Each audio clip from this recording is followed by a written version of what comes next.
Oyasumi Pum Pum es de esas obras que no deben ser juzgadas por su portada o después de leer solo unas cuantas páginas. De hecho, la linda apariencia de caricatura del protagonista no es más que una cortina de humo.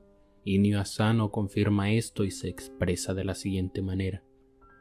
Quería llevar a los lectores al manga porque pensaban que Pum Pum era lindo, y eso los inquietaba. Quería contarle a los lectores: aquí está este tipo diferente de manga, fíjate en las profundidades de la realidad que un manga puede abordar. Esto es algo que claramente podemos ver representado en las cubiertas monocromáticas de Oyasumi Pum Pum. Los primeros volúmenes centrados en la infancia del protagonista son colores muy vivos y radiantes. Sin embargo, en las siguientes van perdiendo saturación de manera progresiva, casi como si Asano quisiera de alguna forma representar el camino descendente de la depresión en el que Pum Pum se ve envuelto a lo largo de toda la historia.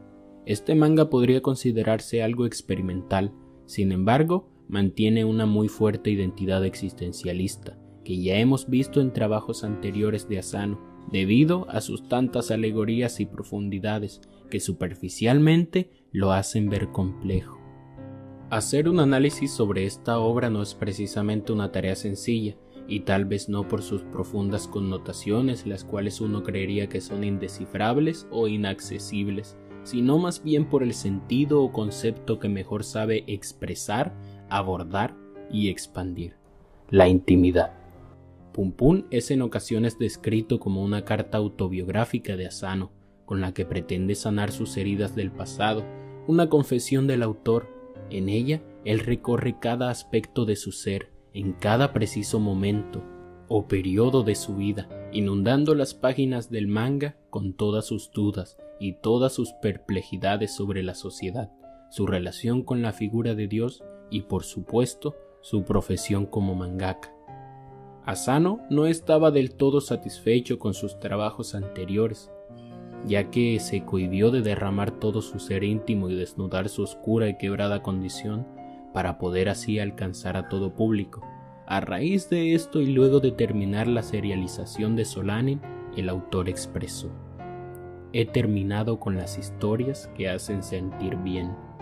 Sin embargo, él era consciente de que muy pocas personas les interesaría un manga sobre la crisis emocional y existencial que atraviesa una persona. He aquí la razón de la linda apariencia de su protagonista. ¡Qué lindo es Pum Pum! Es como un pollito. Y al inicio de la historia parece ser lo mismo de siempre. Una chica nueva se ha mudado a la ciudad, amor a primera vista, aventuras extremas con amigos, situaciones cotidianas. No. Todo eso es solo una fachada, porque detrás se oculta la duda, el narcisismo y el constante y abrumador sentimiento de haberte fallado a ti mismo sentimiento que te roba la tranquilidad y te hace vacío y miserable, además de la representación de la dura realidad, vista desde diferentes ojos.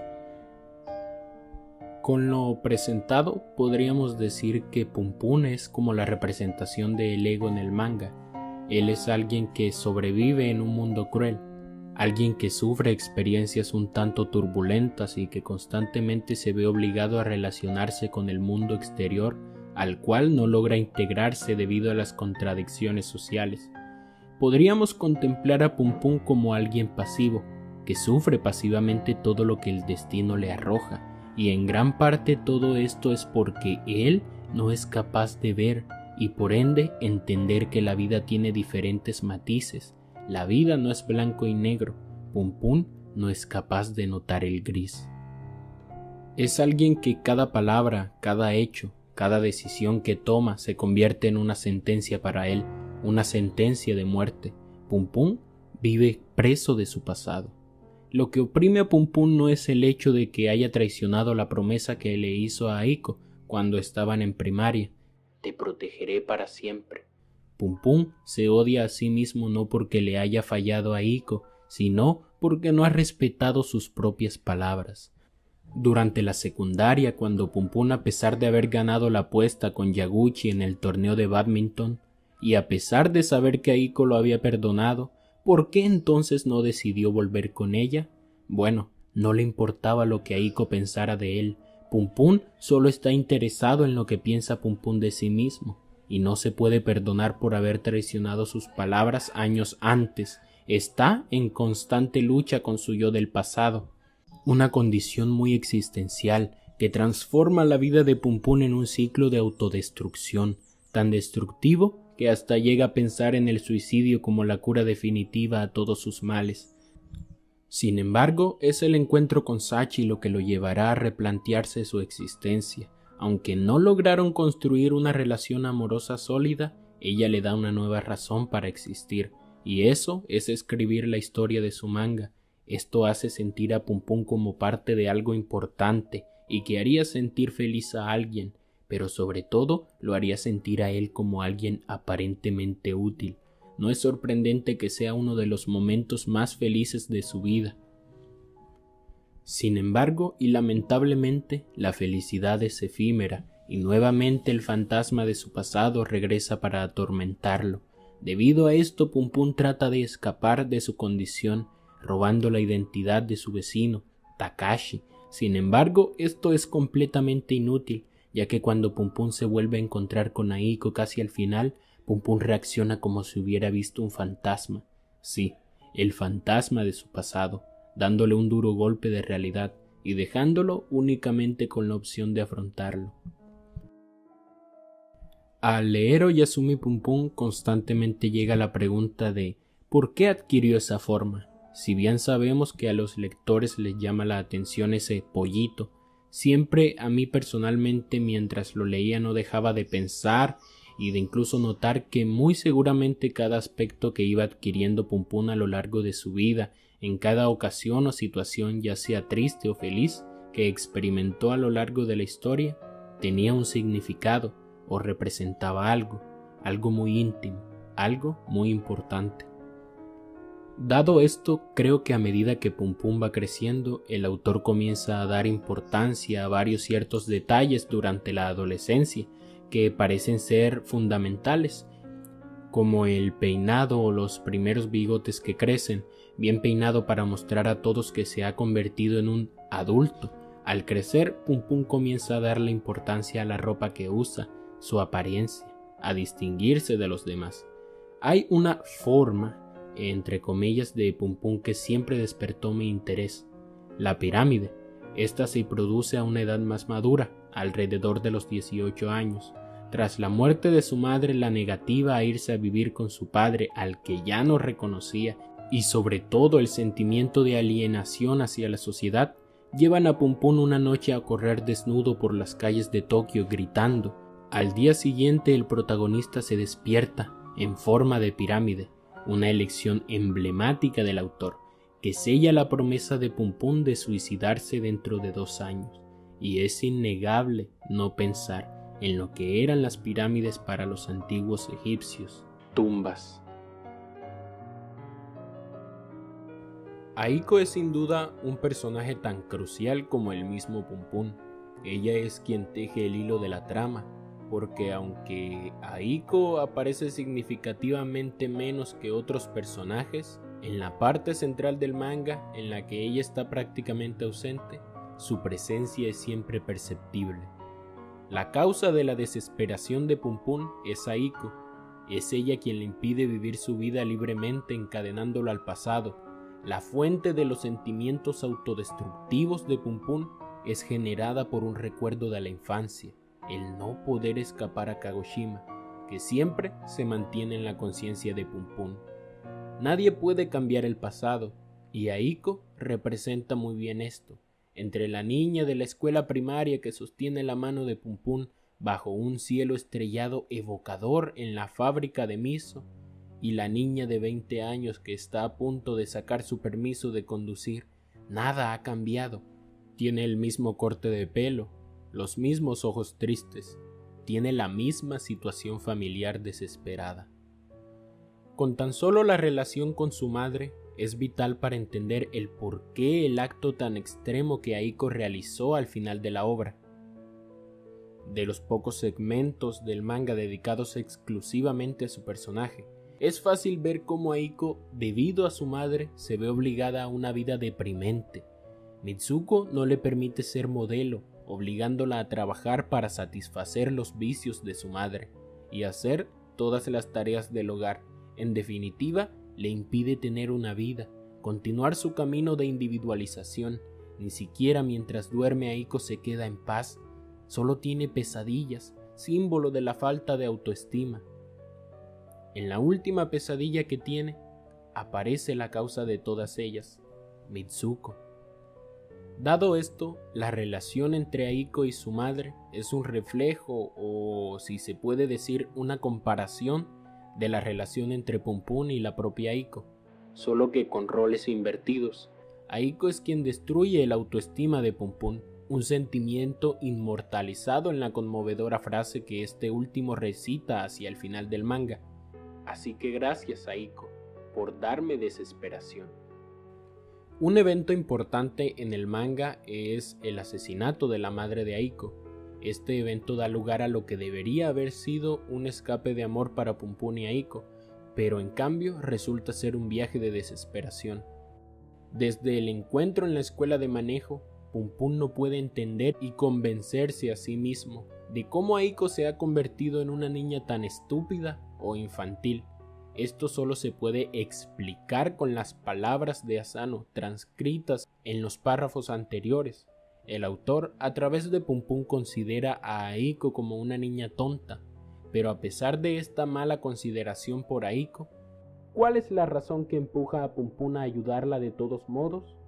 La única intención del protagonista es salvar a Aiko de la miserable vida a la que se ve obligada por su madre, pero no lo hace por amor.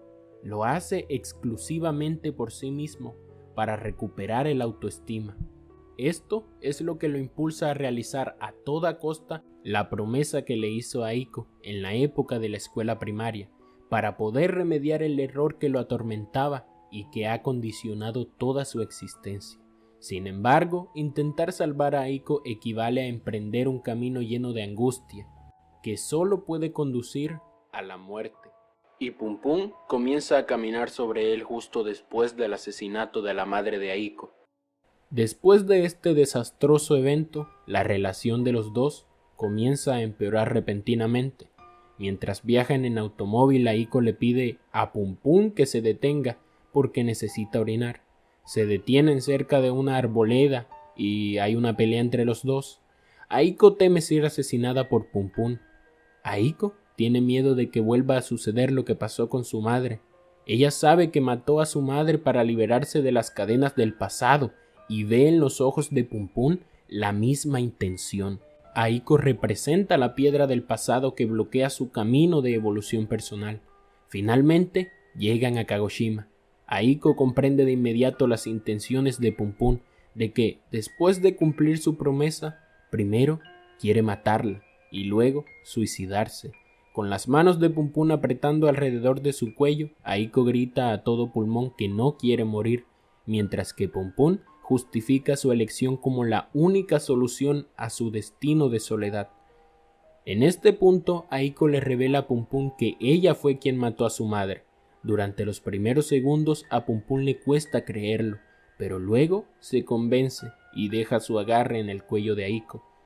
Pum-Pum se detiene a sí mismo para no matar a Aiko, y luego a él, después de saber que no es un asesino, que no debe ser juzgado por nadie. El último punto es el que conduce al acto final de Aiko. Después de que la policía encuentre el cuerpo de su madre, comienza la búsqueda de su hija. Aiko, la única sospechosa del asesinato, como la única persona que tiene una conexión con la víctima y sobre todo una razón para matarla. Ella, sintiéndose atrapada, ahora decide quitarse la vida y salvar a Pum-Pum de una vida miserable en prisión. ¿Por qué lo hizo? Para comprender completamente el suicidio de Aiko, es imprescindible volver a revisar lo que originó todo: el asesinato de su madre. Aiko ha estado tratando durante años de dejar atrás a su madre, pero nunca lo logró hasta que la mató. Aiko luego trató de borrar su pasado sin enfrentarlo correctamente.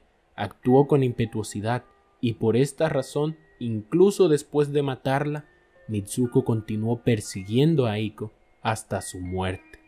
Aiko entiende que es una carga para la vida de Pum-Pum, la misma que su madre representó para ella, por lo que decide quitarse la vida antes de arrastrar a su amado al olvido.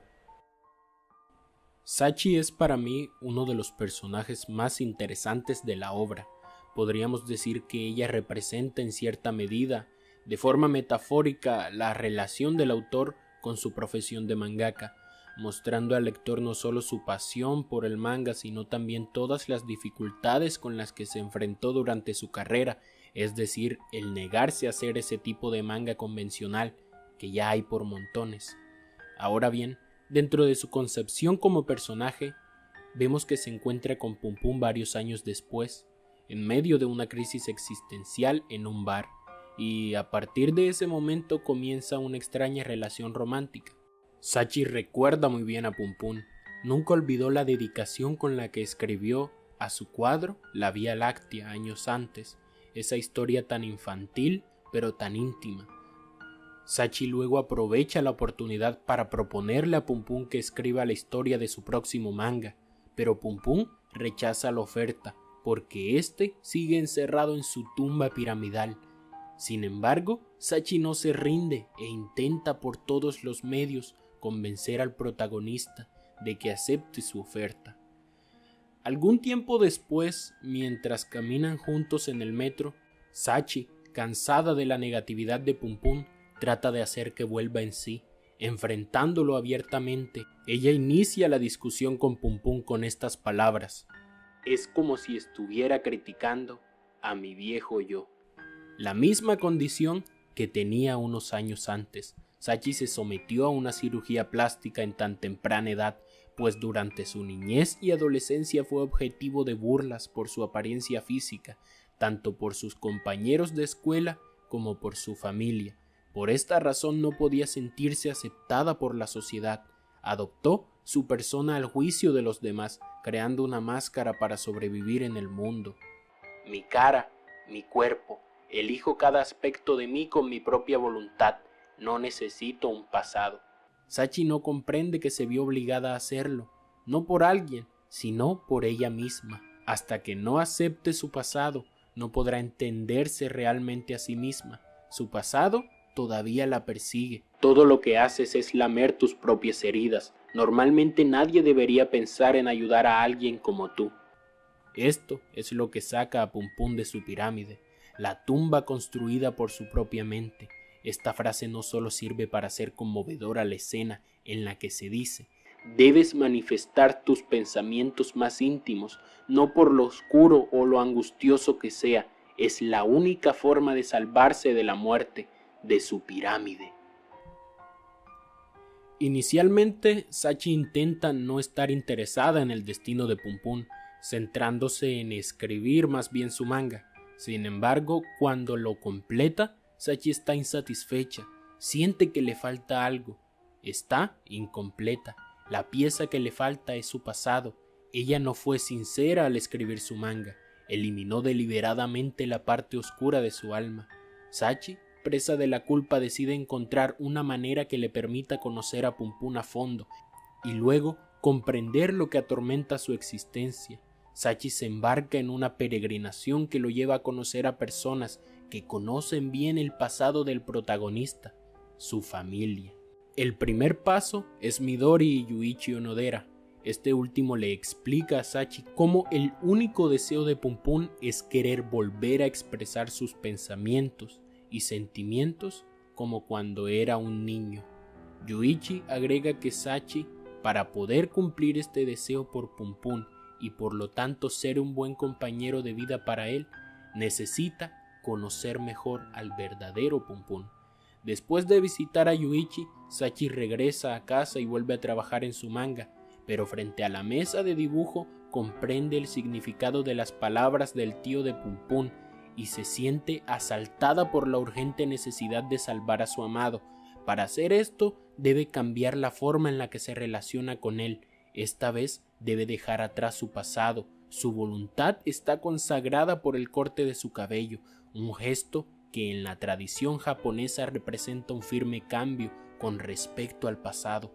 Este es el motivo que la lleva a emprender un nuevo viaje a Fukushima, el pueblo donde vive el padre de Pum Pum, la última persona que queda que conoce bien la infancia del protagonista. Finalmente está lista para salvar a Pum Pum, y eso es exactamente lo que sucede al final del manga. Sachi interrumpe a Pum Pum mientras este se prepara para recitar sus últimas palabras. Buenas noches. Los padres de Pum Pum también juegan un papel obviamente importante en el manga. Además, son los únicos otros dos personajes junto con el tío Yuichi que se dibujan de manera estilizada como Pum Pum. Cada miembro de la familia del protagonista esconde uno de los demonios que se apoderan de la mente del autor.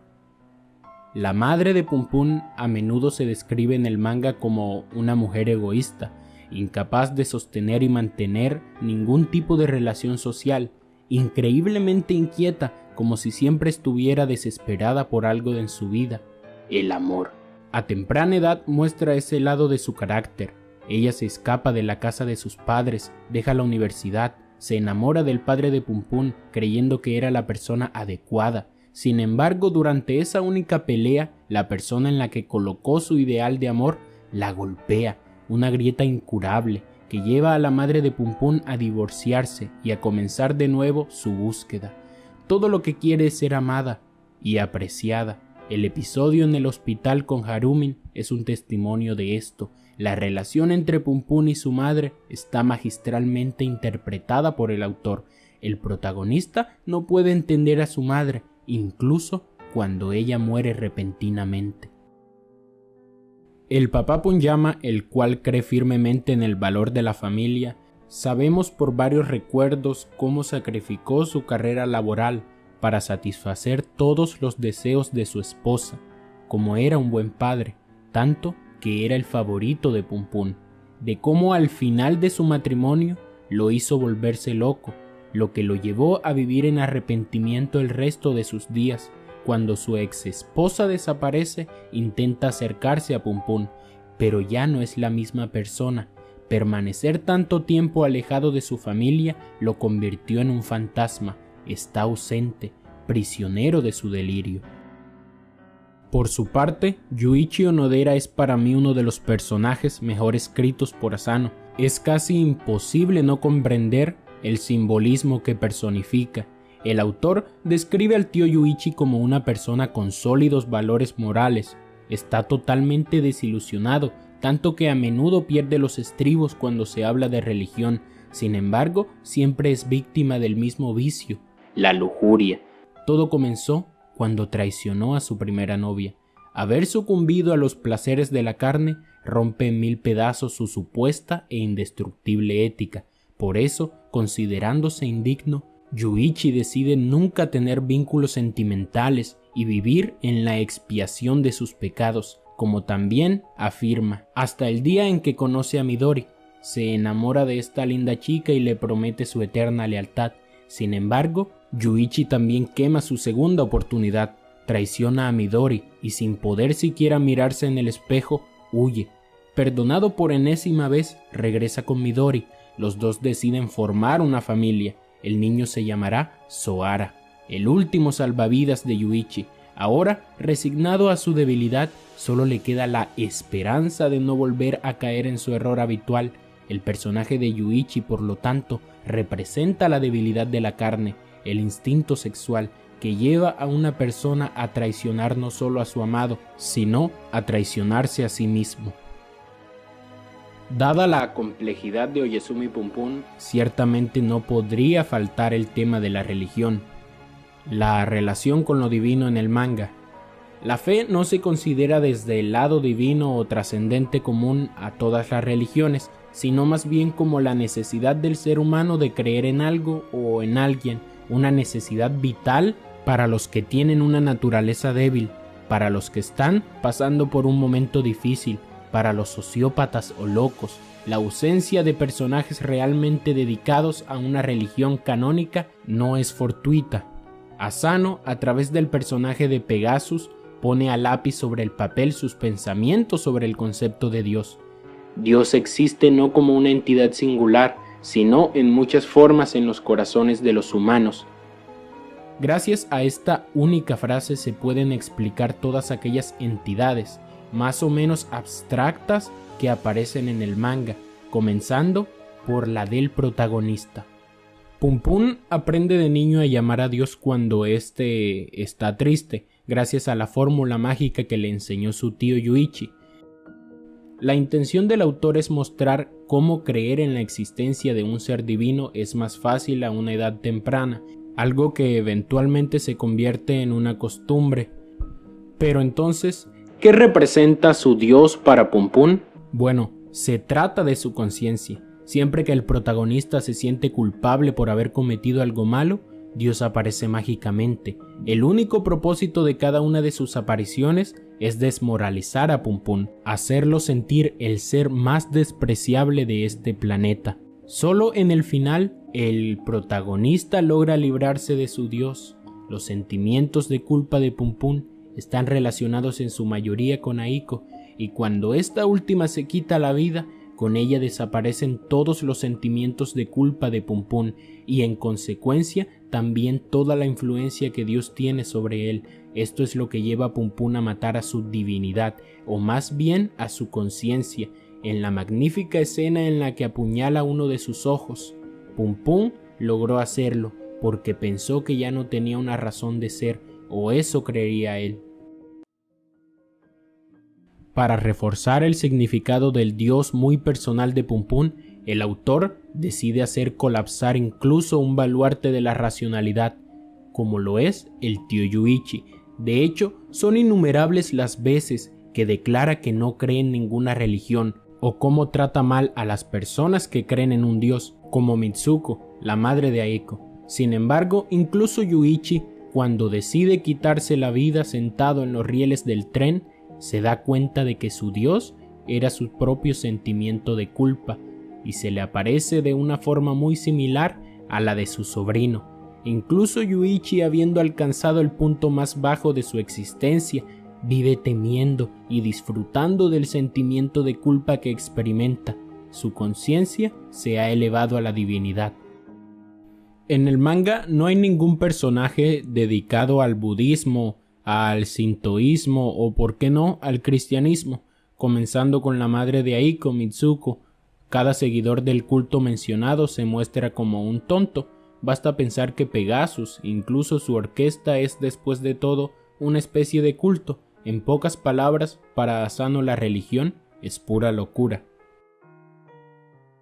En cuanto a Seki y Shimizu, lo que une a estos personajes no es solo su gran amistad, sino la incomodidad existencial que comparten.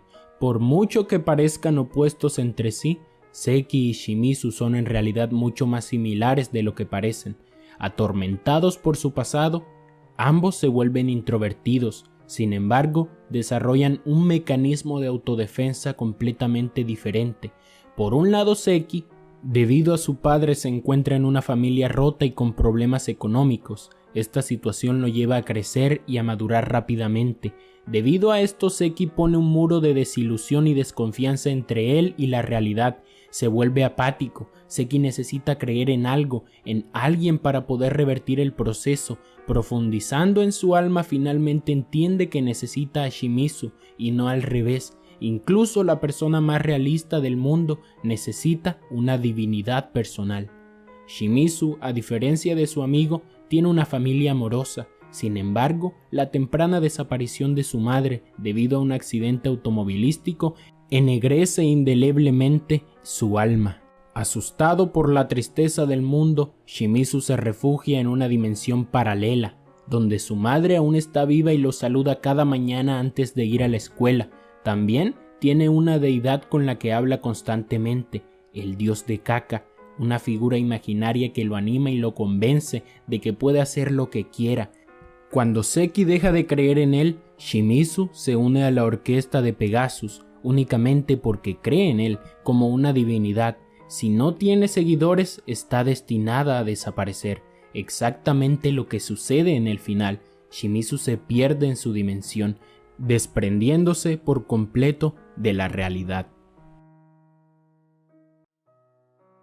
El verdadero epílogo de Oyasumi Pum Pum es sin duda ese buenas noches interrumpido por Sachi. Los últimos 4 capítulos del manga se pueden considerar como la escena que en algunas películas viene después de los créditos, aquella en la que se muestra cómo vivirán los personajes luego de la conclusión de la historia, pero analicemos eso en detalle. En los 2 últimos capítulos del manga hay un cambio repentino e inesperado en el protagonista. La narración pasa al personaje de Harumin, uno de los compañeros de la escuela primaria de Pum Pum. Harumin representa la normalidad, una persona que ha logrado alcanzar la madurez sin demasiados problemas, una persona que ha sabido dejar atrás de forma racional todo tipo de problemas existenciales, exactamente lo contrario de Pum Pum. Asano quiere resaltar el contraste entre los diferentes caminos de la vida que llevaron a estos 2 personajes a la edad adulta. El encuentro casual en la parada de autobús muestra cuánto Pum Pum y Harumin están en las antípodas. Su relación con el pasado es emblemática. Harumin vivió arrojando tantas cosas detrás de él que ni siquiera podía recordar el nombre del personaje principal del manga. Por el contrario, Pum Pum ha vivido tanto tiempo obsesionado con su pasado hasta el punto de contarle toda su infancia a Sachi, con tanto detalle que incluso este último logra recordar a Harumin. Ahora bien, ¿significa esto que Harumin es feliz mientras que Pum Pum es una persona deprimida?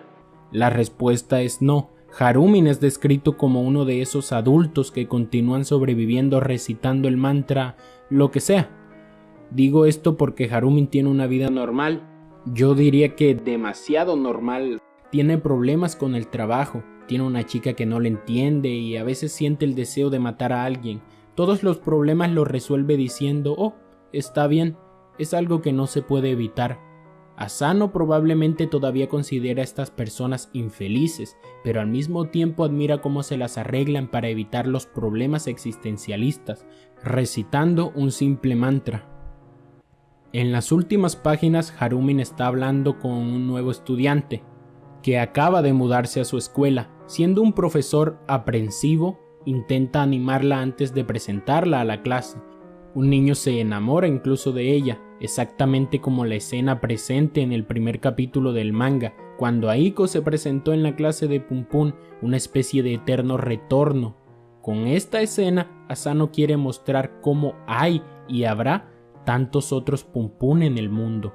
Los mismos problemas que experimentó ya han sido vividos por otras personas y en el futuro serán experimentados por otros. Un final de buen augurio que muestra cómo ha superado su malestar para animar a los lectores que se identifican con Pum Pum o con otros personajes a resistir y luchar contra las contradicciones de la realidad. Emblemática de lo que acabo de ilustrar es la escena del capítulo 85. En esto, Sachi le confiesa a Pum Pum la motivación por la que quiere dibujar manga. No quiero escribir algo que haga que los lectores escapen de la realidad. Quiero escribir un manga que les ayude a combatirla. A pesar de esto, Oyasumi Pum Pum tiene la reputación de ser uno de los mangas más tristes y deprimentes de la historia. Sin embargo, yo creo que esto está en parte equivocado. De hecho, este manga cuenta el camino anterior que llevó al autor a superar su dolor existencial, a derrotar a sus demonios, a aceptar su pasado. El autor finalmente se da cuenta de lo que ha dicho, hecho o escrito en el pasado. Es obra de una parte de su ego que ya no existe. Ahora su razón de vivir es el amor que siente por su profesión de mangaka. Gracias a esto, Asano logra luchar contra los demonios de su mente. Y ahora quiero usarlo para alegrar la vida a la mayor cantidad de personas posibles, brindándoles unas cuantas horas alegres de la crueldad de la realidad. En una entrevista, Inio Asano comentó lo siguiente: lo que me asustaba antes de hacer esa escena, el asesinato de Mitsuko, era que la gente comenzara a llamar a Pum Pum un manga deprimente o atsumanga. Es un término bastante nuevo que la gente usa ahora y sentí que era bastante peligroso que la gente lo etiquetara así. Realmente odiaba que me agruparan con esa categoría. La circunstancia más curiosa se refiere al final del manga, ya que ha provocado muchas críticas contra el autor. La gente esperaba que el manga terminara con la muerte del protagonista, simplemente porque consideraban a Oyasumi Pum Pum un Atsumanga, un manga deprimente, sin preguntarse en cambio la razón que llevó al autor a elegir este final. Es un final demasiado claro para la historia, lo envuelve todo demasiado bien. Vivir es más difícil que morir, ¿ves? Así que pensé que este era el peor y más doloroso final posible para Pum Pum, y es por eso que al final me fui con este capítulo. El autor sabe que esta es una batalla quijotesca, no hay enemigo, todo es creado por su psique. Lo que tiene que hacer es resignarse y poner su alma en paz. Este es el significado del final del manga. Pum Pum acepta y aprende a vivir con sus trastornos mentales, encontrando no la felicidad, sino un equilibrio que le permite seguir viviendo sin hundirse en las tinieblas de su ego.